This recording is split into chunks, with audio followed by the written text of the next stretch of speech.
On reprend le micro, parlons des marketplaces à présent. Un mot sur Visa. Alors, Et peut-être d'ailleurs sur d'où tu viens, parce que c'est un peu là aussi pas naturel, donc tu étais audioprothésiste, c'est ça? ça paraît le chemin naturel pour créer un écouter logiciel de marketplace. Pour écouter le client, ça c'est sûr. Alors en fait, j'ai... bien bossé, bravo. Donc en fait... Donc moi j'ouvrais des magasins dans l'audioprothèse. Donc j'étais retailer avec un marché de seniors, ça reste un métier de retailer complètement. Et donc la seniorisation du public nous aidait bien. Et donc on a tout simplement, enfin moi de mon côté j'avais un attrait fort vers le logiciel, puisque je développais des algorithmes de réduction de bruit pour les prothèses auditives. Ce qu'on fait chacun au petit-déj, je pense, on réfléchit aux algorithmes pour traiter le signal. Ben non, je vais confier que non. Donc du coup certains ont des attraits vers le logiciel, d'autres non. Moi c'était pas ma formation mais j'y ai pris goût. Et du coup à force on se prend des envies à se lancer dans le digital. J'imaginais un projet de marketplace dans le domaine de l'audioprothèse pour ubériser ce secteur-là. Et donc il n'y avait pas de techno satisfaisante, donc j'ai développé la mienne. Et après tu la vends aux autres. Parce qu'en fait au moment de la lancer on s'est rendu compte d'une part que le marché, eh bien la loi, elle avait dit prothèse auditive vente à distance interdite. Donc on s'est fait, disons que les taxis essayent d'empêcher Uber de vendre son offre, les audioprothésistes ont réussi à m'empêcher de vendre la mienne. Voilà. Donc ils ont été meilleurs et très rapides. Du coup, la techno était faite, on a lancé des projets et ça a attiré, on n'avait pas imaginé, ça a attiré des entreprises qui nous ont démarché pour récupérer notre techno. Et donc on s'est mis à la vendre. Alors quel type d'entreprise, quels ont été les premiers clients? En fait, les premiers à nous démarcher étaient déjà des grands groupes. On a eu des Peugeot, c'est pas on a eu il se fait démarcher, lui. Ouais. Mais pour m'acheter quelque chose que je voulais pas vendre. C'est mieux ça encore, ça c'est très bon ça. Donc, c'est comme ça n'a pas de prix, c'est bien connu. Je me suis mis à le vendre parce qu'on m'a demandé... évidemment, donc, la première fois on dit oh non c'est pas mon métier, puis au bout la 10-12e on se dit ça va devenir mon métier. Donc par exemple symboliquement le premier client, ça a été qui la solution? Alors ça c'est les premiers qui nous ont demandé, simplement ils ont des cycles de décision qui sont à un rythme. Voilà. Donc les premiers qui ont... les deuxièmes à être venus, mais les premiers à signer c'était des startups d'abord. Des gens qui se sont dit bon ok, des marketplaces ils s'en sont dans tous les secteurs, sauf que nous on a bien compris que c'est pas juste un effet de mode. Donc on y va et on a dans le secteur du meuble, dans le secteur de la mode pardon, ou du service. Donc on a eu d'abord des startups, ensuite des PME. Donc des gens qui s'improvisent, qui s'imaginent un destin de commerçant en faisant porter le stock par d'autres. Oui. Voilà. Ça revient quand même à ça. Ce qui n'est pas complètement con d'ailleurs, parce que mais ça je pense que c'est plutôt dans l'autre sens. C'est qu'ils ont constaté que la taille de l'offre était absolument primordiale, et qu'ils étaient incapables de la constituer seuls. Donc, soit on se dit, ok, je vais quand même essayer de la constituer seul, mais dans tous les cas, la croissance du catalogue va être modeste. Soit on se dit, je trouve une autre solution, et la marketplace semble être aujourd'hui la seule solution, qui est la seule alternative qui a réellement été trouvée. Et je crée ma techno. Les premiers clients, des nouveaux entrants. Oui. Le premier retailer classique qui a acheté la solution. Cash Converters. Donc, il a fait pourquoi et qu'est-ce qu'il en a fait pour prendre cet exemple qui est donc public s'ils l'ont acheté, c'est que. Eh bien, pour vendre en fait, modifier complètement leur techno, ils en étaient un petit peu au même constat que la boîte à outils, c'est-à-dire que ça représentait un chiffre d'affaires anecdotique, c'est pas le bon mot, mais qui se comptait à moins de 2%, je n'ai pas le chiffre exact. En tout cas, faible, moins que leur magasin, qu'un magasin. Et donc ils se sont dit, bon ben, il va falloir qu'on change quelque chose, sinon en fait, on apprend des choses. Ils sourçaient beaucoup grâce à ça, d'ailleurs, c'est un point qu'on n'a pas abordé, ça m'a étonné. C'est que le web, c'est un excellent moyen de sourcer. C'est-à-dire que quand on dit qu'en ligne, il y a 15 000 produits, qu'en magasin, on peut en mettre que 5 000, bah, tant qu'à faire, on va peut-être prendre ceux qui vendent le mieux. Donc c'est un outil de sourcing formidable. Mais du coup, la marketplace, ça permettait d'aller encore beaucoup plus loin. Et donc ils ont utilisé ça et carrément, ils ont écrasé l'ancien, ils ont remplacé. Ils remplacent par de nouveau. Si on se projette à là aussi 5 ans, est-ce qu'une enseigne classique, n'importe laquelle, prenons le King Jouet, parce qu'il est là, dans la vision de Tana, est-ce qu'une enseigne classique peut vivre sans fédérer autour d'elle une marketplace? Indépendamment du prestataire qui lui vendra la solution, pas d'éventuellement. Ça dépendra vraiment. Je pense que pour Lacoste, ils pourront complètement vivre sans Nespresso.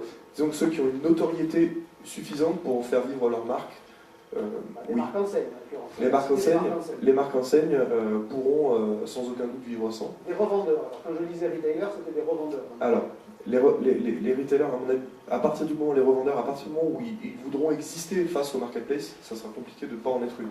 Je parle de prendre des parts de marché à ces marketplaces. Je pense que pour King Jouet, pour se dire un jour je veux dominer Amazon sur le jouet, avec une offre en propre, ça me paraît compliqué.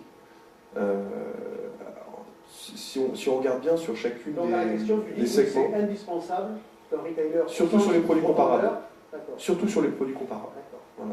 Il y a des produits, je sais pas, de l'artisanat, ou enfin, je manque d'imagination là pour vous sortir des catégories, mais sur lesquelles ce sera moins pertinent. Et si je vais plus loin dans l'échelle de temps, admettons à 10 ans ou à 15 ans, est-ce que le monde, tu le vois plutôt organisé autour de 2 ou 3 marketplaces globales, ou d'une infinité de marketplaces plus spécialisés? Il tend à se diviser clairement en segments. Amazon est un peu l'exception en réalité. Et on voit que par exemple PriceMeister Rakuten vient de fermer des marketplaces généralistes dans de nombreux pays en Europe. On a parlé d'Alibaba. Alibaba n'est pas un succès aux États-Unis. Eleven Main est en difficulté. Enfin, il y a des choses qui ne fonctionnent pas. En Europe en particulier, on va se retrouver vraiment avec des marketplaces verticales qui poussent très fortement. Mano Mano fait que du bricolage. On va un petit peu dans le même, exactement en fait, sur la copie du monde physique. C'est qu'un site e-commerce, c'est rien d'autre qu'un magasin à l'ancienne, tout seul, indépendant, qui essaie de faire vivre sa rue. Et une marketplace, c'est rien d'autre que soit une rue commerçante, ou une galerie marchande. Aujourd'hui, quand on ouvre un magasin de meubles, et bien souvent on va dans une rue où il y a déjà 22 magasins de meubles. C'est une marketplace de meubles physique. Et aujourd'hui, ouvrir un magasin de meubles dans une rue où il n'y a rien d'autre que son propre magasin de meubles, c'est devenu très compliqué. Mais c'est exactement la même chose. Il y a une différence quand même entre la rue avec 22 magasins de meubles, c'est que dans une marketplace, il y en a un qui va au nom de tous les autres. Et bien, il y en a un qui a le lead sur les 22.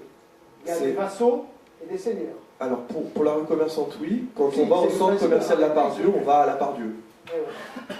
On va, et de plus en plus, il y a une entité qui essaie de prendre le dessus sur le magasin. Pas un guichet la Part-Dieu. Elle se fait enseigne par enseigne. Et ma relation. Mais ça, c'est l'intérêt du centre commercial. C'est certain, c'est un défaut des centres commerciaux. Je fais 3 magasins d'affilée, je paye 3 fois, c'est un vrai défaut. C'est un facteur irritant. Donc ça va forcément venir. Ah, quelle chance. Les centres commerciaux vont devenir des marketplaces, ça paraît évident. Quelle est la marketplace la plus aboutie, si on veut faire, les uns ou les autres ici, un benchmark quelconque d'une best practice pour rester dans le franglais? Je pense que c'est Amazon, évidemment. D'abord parce qu'ils ont tout simplement la bonne idée qui est de dire on a envie d'essayer de... Dès lors qu'on ouvre une catégorie, on veut tout. Et aujourd'hui, l'internaute, tout ce qu'il veut, c'est tout avoir. C'est le facteur principal de pourquoi on va sur Internet. C'est pour pouvoir comparer facilement, parce que j'ai pas le fait de devoir me déplacer pour pouvoir comparer. Le best practice que tu cites spontanément, c'est Amazon. Amazon, c'est tout sauf de la verticalité, c'est de l'horizontalité terrible. C'est de la verticalité sur chaque nouvelle catégorie. À chaque fois... la verticalité comme ça finit par faire de l'horizontalité. Oui, mais... Et la preuve, c'est qu'ils ouvrent tous les 6 mois de nouvelles boutiques pour élargir le chapeau. En sachant qu'à chaque fois, ils le créent avec des nouvelles stratégies indépendantes. Et je peux vous garantir que le jour où Amazon s'est mis à vendre de la couche, ils ont mis une équipe dédiée aussi grosse que les plus gros vendeurs de couches en France. Et ils l'ont adressé de façon extrêmement verticale, avec des offres dédiées, avec des abonnements, avec... Un marketplace pour le coup, c'est pas ça. Ah bah si, enfin il n'y a pas que... À la couche, c'est Amazon qui gère sur ses entrepôts. C'est 50-50. 50-50. Franchement. Mais en tous les cas, même si c'est que 50-50... Sur la taille de l'offre, sur le nombre de ventes. Ah bah oui, même si c'est que 50-50, c'est pas une des marketplaces. Ils sont... Principalement. Si on reprend leur activité historique qui est le livre, par exemple, Amazon représente 40% des ventes, mais 2% du nombre d'articles. Et le modèle de marketplace, c'est celui qui fait aussi tirer les ventes de la partie retailer initiale. Quand vous ouvrez une marketplace, vous augmentez vos ventes propres. Le risque des marketplaces, c'est la maîtrise ou non des prix. Est-ce que dans les recommandations que vous... Voilà, est-ce que la vision que tu en as de cette solution, est-ce que c'est de dire le gérant de la marketplace, le chapeau, doit fixer des règles de prix, ce qu'Amazon ne fait pas, par exemple. Alors, Amazon ne le fait pas, mais enfin, si, il y a des règles quand même. Hein. Il est interdit de vendre sur Amazon déjà moins cher Oui, à l'extérieur que sur Amazon. Enfin, c'est important, déjà, c'est un premier. On ne peut pas vendre plus cher sur Amazon que sur son propre site. En tout cas, c'est la règle. Est-ce qu'elle est respectée? Je sais pas. Il suffit de faire deux registres du commerce différents et la règle sans aucun problème. En tout cas, effectivement, en tout cas, c'est une règle. Et ensuite, sur les hausses de prix à l'extrême, ils ont quand même des algos et des scoring qui mesurent ça. Et ceux qui jouent un peu trop avec ces critères-là sont sortis régulièrement de la plateforme. Il y a des gens qui sont bannis. Ils y rentrent manifestement, puisque l'élastique de prix est quand même très très tiré. C'est factuel, il suffit de... Ils y rentrent plus aussi facilement. Toi, sur Playmobil, moi je le cite sur l'alimentaire. Ouais, mais il a été banni celui-là. Oui, enfin, dans l'alimentaire, on se connecte tout de suite et se trouve la bouteille de gain à 3 € le flacon. Hein. Ouais, ça, aucune difficulté. Mais c'est quelque chose parce qu'ils ont choisi de laisser la liberté et de dire de toute façon avec leur système de buy box, aujourd'hui l'immense majorité des ventes se fait sur le vendeur et l'offre recommandée sur un produit. Donc de toute façon, à partir du moment où ils ont une buy box, le système donc, qui fait que le produit recommandé, le vendeur recommandé, c'est celui qui est acheté, finalement les autres vendeurs sont marginaux. Pour eux, le point le plus important, c'est pas d'avoir 10 vendeurs du même produit, hein. C'est d'avoir au moins un vendeur qui vend tous les types de produits. C'est ce qui fait que, par exemple, sur Amazon FBA, maintenant, ils autorisent dès une référence à pouvoir ouvrir une nouvelle ligne de produits. Si j'ai une fois un stock de 1 livre, j'ai le droit d'ouvrir une nouvelle... Dans les incongruités des marketplaces, on va prendre un cas précis, en France, on a deux gros players, Amazon et Cdiscount. Cdiscount a une marque de distributeur. Oui, enfin, en termes de chiffre d'affaires, on va quand même considérer qu'il y en a numéro 1 et numéro 2. Effectivement, il y a un numéro 3 par principe, comme dans tous les classements. Chez Cdiscount, la MDD s'appelle Continental Edison. C'est la MDD Cdiscount, ça appartient à Cdiscount. Vous tapez Continental Edison sur Amazon, vous l'avez via de la marketplace. Mais Cdiscount est vendeur sur Amazon. Pardon? Oui, mais là, c'est pas Cdiscount qui vend pour le coup. 20% plus cher que le prix Cdiscount, parce que vous avez des tiers qui proposent le produit sans avoir la cam, qui vont se rémunérer sur les couillons qui vont accepter d'acheter 20% plus cher sur la marketplace d'Amazon et qui vont l'acheter sur Cdiscount et le réexpédier. Mais ça, c'est le fait que Amazon est devenu un point d'entrée. Oui, c'est un peu absurde sur ce qui est en train de devenir le concept de marketplace. Mais en fait, si on réfléchit bien, c'est très exactement les mêmes côtés pervers que la grande distribution. Quand je vais parce qu'il y a dans un casino. J'ai peut-être pas des produits Carrefour dans un casino, mais on va tous parce qu'il y a un produit d'appel dans un magasin qui a un prix imbattable, on a entendu la pub à la radio, je sais pas où, et puis se retrouver à acheter en fait la tablette de chocolat qui est, ça se trouve 2 fois plus cher qu'un autre. C'est exactement le même effet, et c'est juste parce qu'on est devenu le point d'entrée. C'est pour ça que je prenais l'exemple d'une marque de distribution. C'est l'avantage de la marketplace. Continental Edison, c'est une marque qui appartient à Cdiscount. Et vendue sur la marketplace d'Amazon, ce qui est comme si sur le drive Leclerc, j'avais des produits Casino. Peut-être que j'aurais ça demain d'ailleurs, peut-être que tu peux me dire, c'est l'avenir que d'avoir le plus d'offres possible dans des points d'entrée les moins nombreux, pour faciliter la vie du client.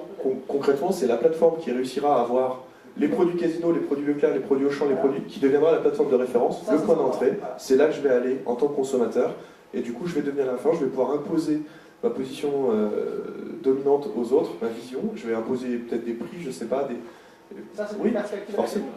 Ah oui, moi je pense que celui qui arrive à faire ça, il va racheter la Tourette City. Ouais. Enfin, de temps en temps, avec l'immobilier, ça peut finir par plus coûter très cher. On ne sait jamais, je ne leur souhaite pas, évidemment. Mais alors là, on parlait de... On a vu des situations plus cocasses que celle-là. Non, mais on parle de quelque chose qui est extrêmement complexe. Réussir à renverser Auchan, Leclerc, c'est quelque chose qui se fera peut-être sur des quelque chose de... C'est juste parce qu'il y a des sommes qui sont faramineuses. Mais si on prend des verticales plus précises, c'est beaucoup plus simple. Je comprends l'idée, mais c'est quand même intéressant que tu ailles au bout justement de la formulation de l'idée. Les deux retailers, là, Philippe et Philippe, ça vous inspire quoi je vais dire Pipo et Mario, mais c'était... Philippe et Philippe, ça le fait aussi. Qu'est-ce que ça vous inspire, l'idée, le concept de la marketplace, tel qu'Éric le présentait, et surtout la vision qu'il a derrière de ce nouveau type de circuit? C'est intéressant. Ceci étant, ça ne me paraît pas, mais c'est une vision très personnelle, la priorité à notre niveau est pour King Joe. Je considère qu'on a encore tellement de choses à faire sur la cross-canalité, la digitalisation sur le point de vente, l'efficacité sans couture de notre site internet, que la marketplace, on y viendra lorsque le reste aura été fait. D'accord. Voilà. Philippe? Alors, En fait, je regarde ça. Donc en gros, tu as compris, il n'est pas client dans l'immédiat. Alors moi, j'ai autre chose, hein, c'est-à-dire que je suis rentré dans le web il y a quelques années de ça, je ne vais pas me vieillir. Et pour moi, Amazon est vraiment un ennemi. C'est-à-dire un ennemi qui vous veut du bien, mais un ennemi quand même. D'accord ? Donc tout son principe d'abonnement, toute sa façon de faire, en sachant que d'un point de vue rentabilité aujourd'hui, c'est pas ça qui le fait vivre, c'est plutôt tout son background et tout. Et donc je me dis, notre métier, nous, c'est d'être des commerçants. Et notre objectif, c'est de créer cette relation avec les clients, de donner une offre finalement à nos clients et de faire ce business-là. Ça y participe, l'outil de marketplace. Alors, ça participe, mais c'est quelque chose qui est... c'est-à-dire que je me suis fait démarcher depuis des années pour mettre mes produits sur Amazon. Donc après, ça c'est un principe, je ne mettrai pas de produits sur Amazon. C'est-à-dire que je n'ai pas envie d'avoir Amazon qui récupère mes fiches techniques, qui récupère mes produits, et qui demain a juste envie de traiter en direct avec mes fournisseurs pour me squeezer. Donc déjà, dans l'esprit d'Amazon, j'ai déjà un petit problème. D'accord ? Parce que je me dis, je suis juste en train de creuser ma propre tombe. D'accord ? Bon, j'ai énormément de mal. Ils ont essayé, je peux te le dire, 2 ou 3 fois par semaine. L'autre option, c'est de dire, j'organise ma marketplace autour de mon enseigne. C'est ce qu'ils proposent principalement d'ailleurs. C'est là où je suis en phase avec toi. Il y a des grands groupes. Alors aujourd'hui, je suis dans un grand groupe. CMC, c'est un gros truc, mais nous ne sommes pas un acteur leader du marché. Et quand je vois, on en parlait tout à l'heure, Mano qui arrive à faire des levées de fonds exceptionnelles pour arriver à imposer leur marketplace, je dis juste que dans la situation de retailer dans laquelle je suis, je vois mal aller voir mon comité de direction et lui dire il faut 15 millions d'euros pour essayer de lancer une marketplace. Déjà, quand je lui dis qu'on prépare les commandes... C'est aussi cher que ça, ton truc, là.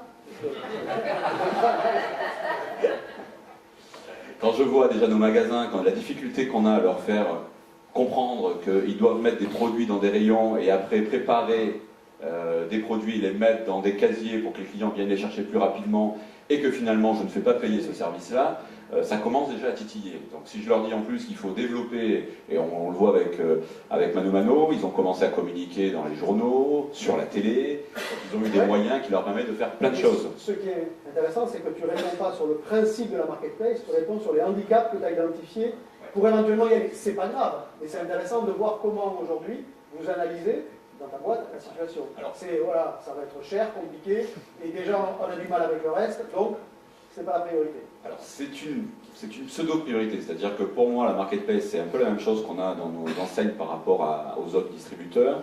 Je pense qu'on peut aller vers ce qu'on appelle une contre-marque maîtrisée. C'est-à-dire que mon objectif, moi, c'est pas de mettre 600 000, 800 000, 900 000 articles, aucun intérêt. Je suis un peu dans le même esprit que Philippe, c'est-à-dire que voilà, il faut doubler notre offre, puisqu'on a besoin et c'est important pour nous, peut-être demain la tripler, mais toujours la maîtriser. C'est-à-dire que si demain mon vendeur en magasin a 300 baignoires à vendre, waouh, quand il va commencer à expliquer cette offre-là, et c'est un petit peu dans la situation dans laquelle est la FNAC, parce que la FNAC aussi est devenue une marketplace, quand on arrive en magasin et qu'on veut une télé, si on a 600 télés, waouh, soit le vendeur il est vraiment super performant et je vois les difficultés qu'on a à former finalement les équipes, soit je me dis il vaut mieux avoir une offre réduite, pas forcément celle en magasin, puisque l'avantage d'avoir du web, c'est d'avoir un e-merchandising qui nous permet d'aller beaucoup plus loin. Je parlais tout à l'heure des facettes, et c'est vraiment intéressant parce que ça se fait directement dans le PIM, et ça permet aux clients de trouver rapidement le produit qu'ils désirent en fonction de quelques facteurs.